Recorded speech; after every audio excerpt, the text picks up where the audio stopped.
Friends, good morning. Welcome back to the channel Krupa Malnad. ನಾನು ಕೃಪಾ. ನಮ್ಮ ಮನೆಯವರು ಕೂಡ ಹೋದರು. ನಾನು ಮೊನ್ನೆ ಒಂದು ವೀಡಿಯೋ ಹಾಗೆ ರಾ ವೀಡಿಯೋ ಹಾಕಿದಾಗ ಯಾರೋ ಒಬ್ಬರು ಕಮೆಂಟಲ್ಲಿ ಹಾಕಿದರು, ನಿಮ್ಮ ಮನೆ ಸುತ್ತಮುತ್ತ ಹಕ್ಕಿಗಳು ಕೂಗೋ ಸೌಂಡ್ ನಾವು ಅದೇ ಫಸ್ಟ್ ಟೈಮ್ ಕೇಳಿದ್ದು ಅಂತ. ಇವಾಗ ಸ್ವಲ್ಪ ಕಡಿಮೆ ಆಗಿದೆ. ನೇರಳೆ ಹಣ್ಣು ಬಿಡ್ತಾಯಿತ್ತು ಗೊತ್ತಾ, ಆ ಟೈಮಲ್ಲಿ ತುಂಬ ಹಕ್ಕಿಗಳು ಬಂದು ಎಷ್ಟು ಗಲಾಟೆ ಮಾಡ್ತಾಯಿದ್ವು ಗೊತ್ತಾ. ಇವಾಗ ಸ್ವಲ್ಪ ಕಡಿಮೆ ಆಗಿದೆ.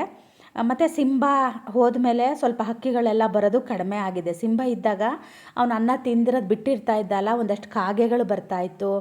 ಆಮೇಲೆ ಒಂಥರ ಈ ಇದರಲ್ಲಿ ಕೆರೆಯಲ್ಲಿ ಒಂದು ಹಕ್ಕಿ ಇರುತ್ತೆ, ಉದ್ದುದ್ದ ಕಾಲಿರುತ್ತೆ. ಆ ಹಕ್ಕಿ ಮಾತ್ರ ಯಾವಾಗಲೂ ಬರೋದು. ನಮ್ಮನೆಯವರು ಅದನ್ನು ನೋಡಿದ ತಕ್ಷಣ ಇದು ನಮ್ಮನೆ ಹಕ್ಕಿ ಅಂತ ಹೇಳೋರು. ಅದು ಆಮೇಲೂ ಒಂದು ಸ್ವಲ್ಪ ದಿನ ಬಂತು. ನಾನು ಹಾಕಿಡ್ತಾ ಇದ್ದೆ ಅನ್ನ ಎಲ್ಲ. ಒಂದೊಂದು ದಿನ ನಂಗೆ ಮರ್ತೋಗ್ಬಿಡ್ತಿತ್ತಲ್ವ. ಮತ್ತು ನಾನು ರಜಕ್ಕೆ ಊರಿಗೆ ಹೋದಾಗಿಂದ ಪಾಪ ಅದು ಬಂದೇ ಇಲ್ಲ. ಇವಾಗ ಕಾಣೋದೇ ಇಲ್ಲ.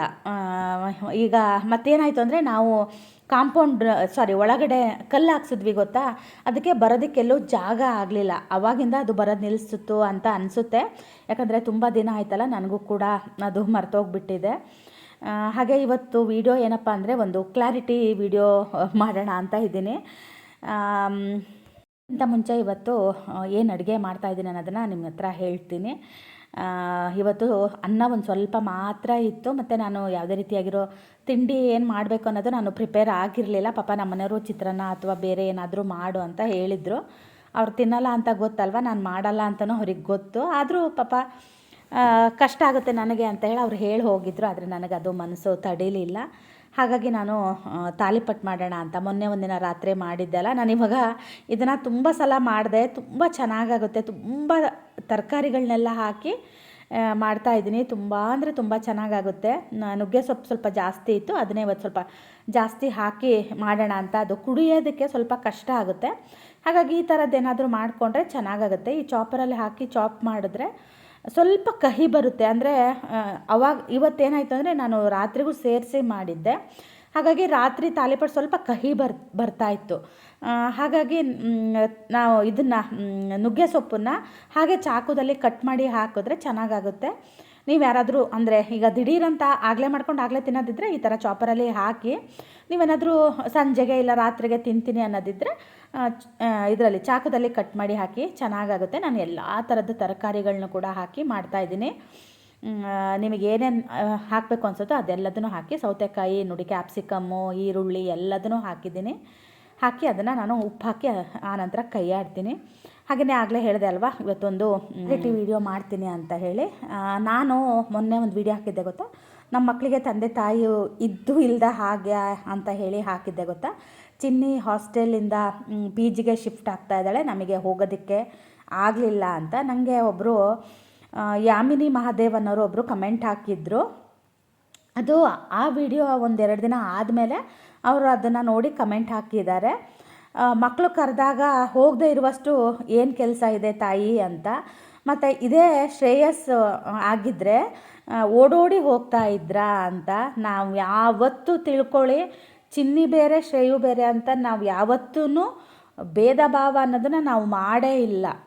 ನನ್ನ ವೀಡಿಯೋಗಳನ್ನ ನೀವು ಫಸ್ಟಿಂದ ನೋಡ್ತಾ ಇದ್ದರೆ ನಿಮಗೆ ಅದು ಗೊತ್ತಿರುತ್ತೆ. ನೀವು ಯಾರೋ ಇವಾಗ ನೋಡ್ತಾ ಇದ್ದೀರಿ ಅಂತ ಅಂದ್ಕೊತೀನಿ.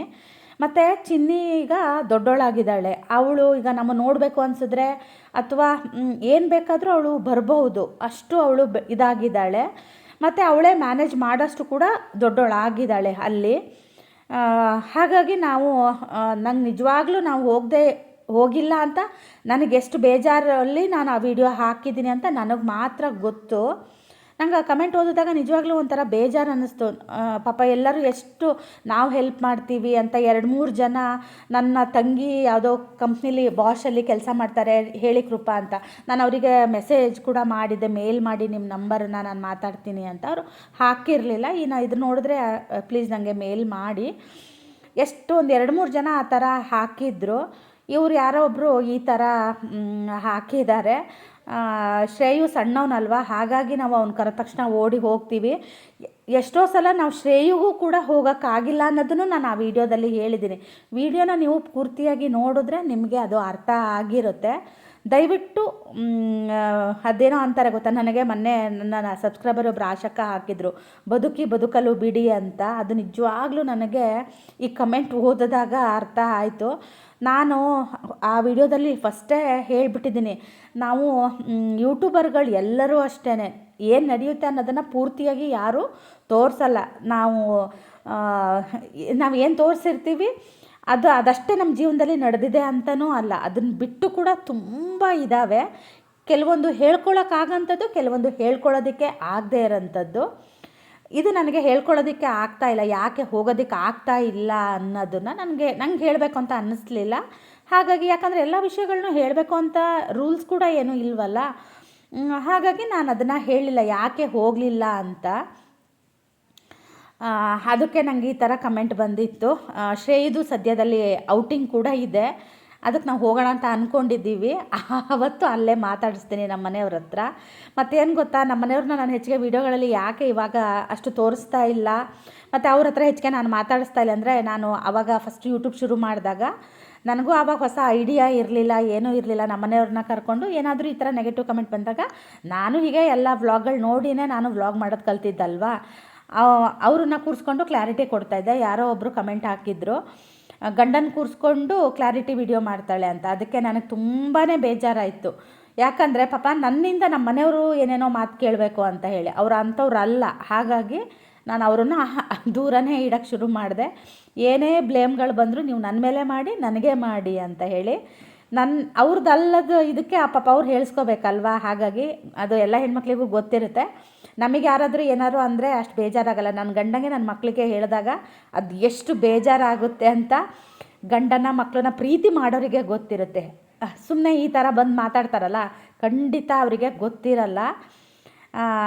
ನೀವೇನಾದರೂ ಮಾತಾಡೋದಕ್ಕಿಂತ ಮುಂಚೆ 10 ಸಲ ಅಲ್ಲ 100 ಸಲ ಯೋಚನೆ ಮಾಡಿ. ಅದನ್ನು ಕೂಡ ನಾನು ತಮ್ನೇಲಲ್ಲಿ ಹಾಕಿದ್ದೀನಿ. ನಾನು ಇವಾಗ AI ಯೂಸ್ ಮಾಡಿಬಿಟ್ಟು ತಮ್ನೇಲ್ಗಳನ್ನ ಮಾಡ್ತಾಯಿದ್ದೀನಿ, ಯಾಕಂದರೆ ಅಟ್ರಾಕ್ಟಿವ್ ಆಗಿ ಇರಬೇಕು ಅಂತ.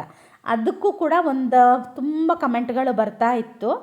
ಯಾಕಂದರೆ ಎಲ್ಲರೂ ಈಗ ಅದನ್ನು ಯೂಸ್ ಮಾಡ್ತಾ ಇದ್ದಾರೆ. ನಾನು ಯಾರನ್ನೋ ಪೇಯ್ಡಾಗಿ ಇಟ್ಕೊಂಡು ಆ ಥರ ನಾನು ತಮ್ನೇಲ್ಗಳಾಗಲಿ ಎಡಿಟಿಂಗ್ ಆಗಲಿ ಮಾಡಿಸಲ್ಲ. ಯಾಕಂದರೆ ನಾನು ಅಷ್ಟು ದೊಡ್ಡ ಯೂಟ್ಯೂಬರ್ ಅಲ್ಲ.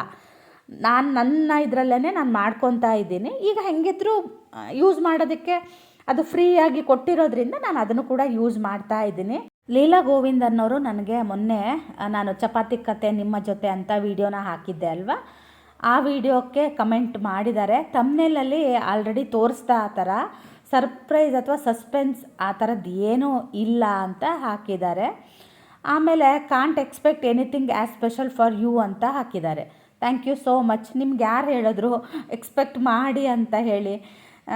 ಮತ್ತು ಹೊಸ ಅಧ್ಯಾಯ ಅಂತ ಹೇಳ್ತೀರಾ, ಹೆಲ್ದಿ ಈಟಿಂಗ್ ಅಂತ ಹೇಳ್ತೀರಾ ಅಂತ ಹೇಳಿ ಒಂದು ಸ್ವಲ್ಪ ನಕ್ಕು ಥರ ಎಲ್ಲ ಹಾಕಿದ್ದಾರೆ. ಅದಕ್ಕೆ ಕೆಳಗಡೆ ಒಬ್ಬರು ಬಂದು ವನಮಾಲ ಅನ್ನೋರು ಅದಕ್ಕೆ ಒಂದು ಟೈಟಲ್ ಬೇರೆ ಚಪಾತಿ ಕತೆ ಅಂತ ಹಾಕಿದ್ದಾರೆ.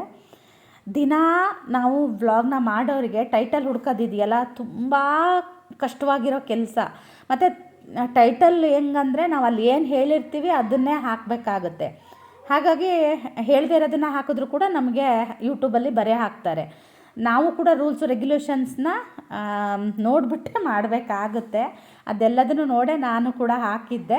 ನಾನು ಅಲ್ಲಿ ಮಾತಾಡಿದ್ದೆ ಅಲ್ವಾ, ಮತ್ತು ಏನೋ ನಂಗೆ ಅದರಲ್ಲಿ ಟೈಟಲ್ ಹಾಕಬೇಕು ಅಂತ ಗೊತ್ತಾಗಲಿಲ್ಲ. ಅದಕ್ಕೆ ಏನಿತ್ತು ಅದನ್ನೇ ನಾನು ಹಾಕಿದೆ ಅಷ್ಟೇ. ಅದಕ್ಕೆ ಬಂದು ಈ ಥರ ಕಮೆಂಟ್ಗಳನ್ನ ಹಾಕ್ತಾಯಿದ್ರು. ನನಗೆ ಆ ಮಕ್ಕಳ ವಿಷಯ ಏನಾದ್ರು ಬಂದಾಗ ಸ್ವಲ್ಪ ಬೇಜಾರಾಗುತ್ತೆ. ಮಕ್ಕಳ ವಿಷಯ ಇನ್ನೂ ಕೆಲವೊಂದು ಕಮೆಂಟ್ಗಳು ಬಂದಿದೆ, ಅದನ್ನು ಕೂಡ ನಾನು ಇನ್ನೊಂದು ವ್ಲಾಗಲ್ಲಿ ಶೇರ್ ಮಾಡ್ತೀನಿ. ನಂಗೆ ಅದು ತುಂಬ ಬೇಜಾರಾಗಿತ್ತು. ನನಗೆ ವ್ಲಾಗ್ ಮಾಡೋಕ್ಕೆ ಬೇಡ ಅಂತ ಅನಿಸ್ತು. ನಾನು ಅದು ಆಲ್ರೆಡಿ ಒಂದು 2-3 ಸಲ ಹೇಳಿದ್ದೀನಿ. ಅಂದರೆ ಈ ಥರ ಹಾಕಿದ್ರು ಅಂತ. ಆದರೆ ಏನು ಹಾಕಿದ್ರು ಅನ್ನೋದನ್ನು ನಾನು ಯಾವತ್ತೂ ಹೇಳಿರಲಿಲ್ಲ. ಹೌದು, ನಾನು ಹೆಲ್ದಿ ತಿಂತಾಯಿದ್ದೀನಿ. ಇವತ್ತು ಶಾವಿಗೆ ಪಾಯಸ ಹೆಲ್ದಿಯಾಗಿ ಮಾಡ್ಕೊಂಡು ತಿಂತಾಯಿದ್ದೀನಿ. ಒಂದೊಂದು ದಿನ ನಾವು ಮನುಷ್ಯರಲ್ವಾ, ನಮಗೂ ಏನಾದರೂ ತಿನ್ನಬೇಕು ಅಂತ ಅನಿಸುತ್ತೆ, ಆವಾಗ ತಿನ್ನಬೇಕಾಗುತ್ತೆ. ನಾನು ಯಾವಾಗಲೂ ಸ್ವೀಟ್ಗಳನ್ನ ಮಾಡಲ್ಲ. ಮದುವೆ ಮನೆಗೆ ಹೋದರೆ ಅಥವಾ ಏನಾದ್ರು ಫಂಕ್ಷನಿಗೆ ಹೋದರೆ ಮಾತ್ರ ಸ್ವೀಟ್ ತಿಂತೀನಿ. ಏನಾದರೂ ಈ ಥರ ಸ್ವಲ್ಪ ಕ್ರೇವಿಂಗ್ ಆದರೆ ಮಾತ್ರ ಒಂಚೂರು ಇಷ್ಟು ಮಾಡಿಕೊಂಡು ನಾವಿಬ್ಬರು ಅದರಲ್ಲಿ ಅರ್ಧರ್ಧ ತಿಂತೀವಿ ಅಷ್ಟೇ. ದಯವಿಟ್ಟು ಬೇರೆಯವ್ರಿಗೆ ಹೇಳೋದಕ್ಕಿಂತ ಮುಂಚೆ ಸ್ವಲ್ಪ ಯೋಚನೆ ಮಾಡಿ. ನಿಮಗೆ ಯಾರಾದರೂ ಏನಾದ್ರು ಹೇಳಿದಾಗ ಏನು ಅನಿಸುತ್ತೆ ಅನ್ನೋದನ್ನು ಅದೇ ಇವತ್ತು ನಾನು ಅದನ್ನೇ ಹೇಳ್ತೀನಿ, ಬದುಕಲು ಬಿಡಿ ಅಂತ ಕೇಳ್ಕೊತೀನಿ. ಏನೋ ನಾನು ಯೂಟ್ಯೂಬ್ನ ನಡೆಸ್ತಾ ಇದ್ದೀನಿ, ಅದಕ್ಕೂ ಕೂಡ ಕಲ್ಲು ಹಾಕಬೇಡಿ ಅಂತ ಹೇಳ್ಕೊತ ಈ ವ್ಲಾಗ್ನ ಮುಗಿಸ್ತಾ ಇದ್ದೀನಿ.